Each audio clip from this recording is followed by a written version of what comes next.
wanted to go ask my dad. I took a massive liking in soccer, football 80s. And what happened was, I wanted to go ask my dad if he can go do some extra training on the Sunday.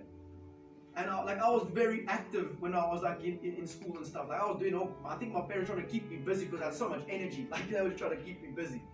So anyhow, they was at a soccer club and whatnot. So I was trying to get in some extra training and all of that. So I wanted to go ask my dad if we can go do some training. So I rocked up there, and I think you guys would have loved my dad. Great guy, athletic guy, funny guy, but also a very traditional guy too. So he believed that dogs are supposed to be outside, humans are supposed to be inside. But lo and behold, we had this small little sausage dog called Jack. Everyone say Jack. Everyone say Jack Mambazo. You got it. Alright? So lo and behold, we had Jack there, and it looked as if my dad and Jack were busy playing with each other. My dad was laying on the couch. He'd actually ran a marathon the day before.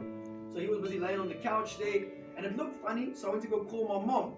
My mom comes into the room and she says, "Nah, I must go call the neighbors because my dad's busy having a heart attack." Heart attack? I thought they were busy joking around.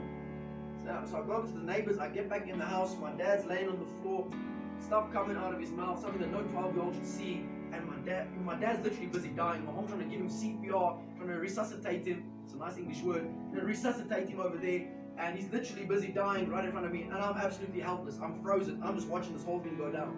And all the men inside this room, they'll tell you that God gave man, the male man, a demeanor and nature to want to step up to the plate and do something about the situation. And lo and behold, in that moment, I couldn't do that. I was 12 years old and kind of just froze there.